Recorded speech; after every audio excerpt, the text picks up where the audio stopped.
Hello hello hello. तो कैसे हैं आप लोग। मैं जब भी नॉस्टैल्जिक होता हूँ और मेरे बचपन की मूवीज के बारे में याद करता हूँ, उसमें कभी ना कहीं टॉप 10 में एनिमेटेड मूवीज तो जरूर आती है। और वो मूवीज इस लेवल की थी कि सिर्फ उसकी स्क्रीनशॉट देखे या फिर सिर्फ उसका पोस्टर देख के मुझे याद आ जाता था the feeling I had when I was watching that movie. Movies like oh my friend Ganesha, return of Hanuman, Bal Ganesh, Ghatotkach. Even though ये मूवी अब बहुत पुरानी हो गई है, they left a mark on my memory and that is how good they were. बचपन में हमारे पास इतने सारे प्यारे एनिमेटेड शोज थे, इतने ब्यूटीफुल एनिमेटेड शोज थे, लेकिन आजकल मुश्किल से एक या दो आपको मिल जाएंगे। तो ऐसा क्या हुआ कि हमारी एनिमेशन इंडस्ट्री जो इतने बूम पे थी, इतना राइज कर रही थी, अचानक से उनका ऐसा डाउनफॉल हो गया। आज हम इस वीडियो में वही डिस्कस करेंगे।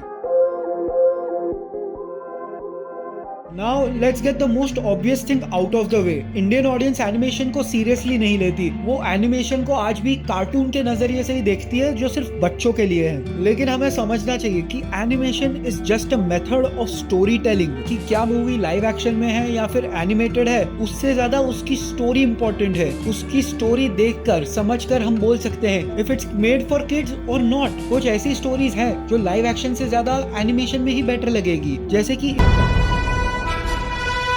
आप लाइव एक्शन में वीएफएक्स का यूज करके जो भी कर लीजिए, लेकिन एनिमेशन आपको एक तरीके की छूट देता है, एक तरीके की फ्रीडम देता है जो लाइव एक्शन में नहीं है। मेरा खुद का एक दोस्त है जिसको लगता था एनिमेशन बच्चों के लिए। मैं जब भी उसको सजेस्ट करता था कि भाई ये एनिमे देख, ये बहुत अच्छा है, वो मुझे बोलता था छील, ये क्या बच्चों वाली चीजें देख रहे हैं, छी ससुर।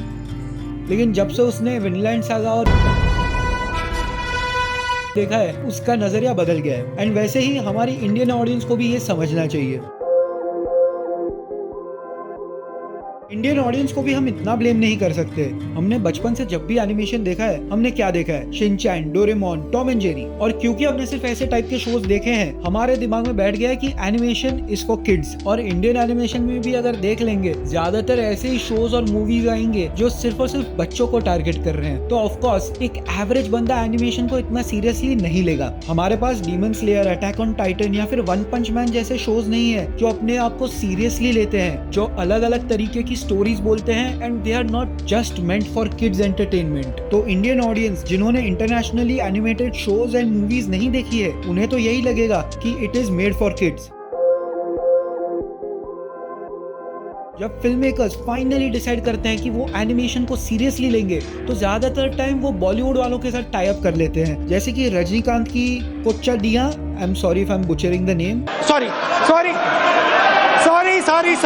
एंड महाभारत, जिसमें आधी बॉलीवुड थी, लेकिन अंबानियों की शादियों में इससे भी ज्यादा बॉलीवुड था। अब आप बोलोगे कि इट इज गुड कि बॉलीवुड एक्टर्स आ रहे हैं, तो उनके साथ उनके फैंस, उनकी ऑडियंस भी आएगी और ये एक्टर्स अपनी स्किल्स भी इन मूवीज को लेंड करेंगे। बट इसमें क्या होता है कि एक्टर्स के लिए ज्यादातर बजट चला जाता है और बाद में इतना बजट बचता नहीं कि एनिमेशन डिपार्टमेंट को दे पाए। Also acting and voice acting दोनों बहुत ही अलग स्किल्स है। जस्ट बिकॉज कोई बंदा एक्टिंग अच्छी कर रहा है डजंट मीन कि वो वॉइस एक्टिंग भी उतनी बेहतरीन तरीके से कर पाएगा। Just look at Ranveer Singh as Deadpool. हमारे पास ऑलरेडी बहुत सारे टैलेंटेड वॉइस एक्टर्स हैं, उनको अपना जॉब करने दीजिए। आई एम वेरी श्योर कि वो वॉइस एक्टिंग का काम बॉलीवुड एक्टर्स से बेटर ही कर पाएंगे। And now to my biggest point.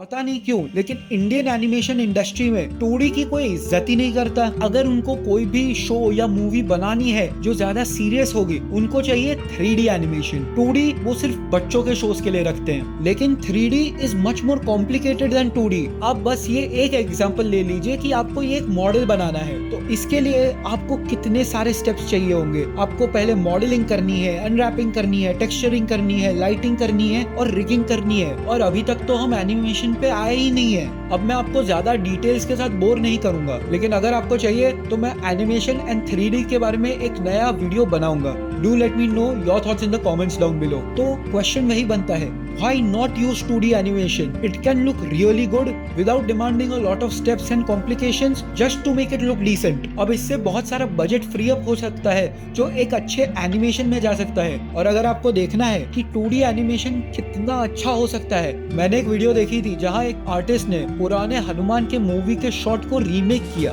And just look how beautiful it is. क्या आप ये नहीं देखना चाहेंगे?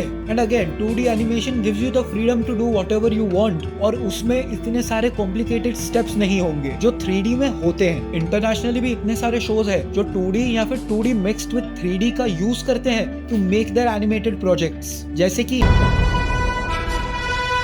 Demon slayer, attack on Titans और इवन मूवीज जो हम इंडियन ऑडियंस को भी पसंद है जैसे कि रिटर्न ऑफ हनुमान या फिर Ramayana the legend of prince Rama, वो भी 2D एनिमेशन है। साला अब पाकिस्तान के पास भी हमसे अच्छा एनिमेशन है। क्यों?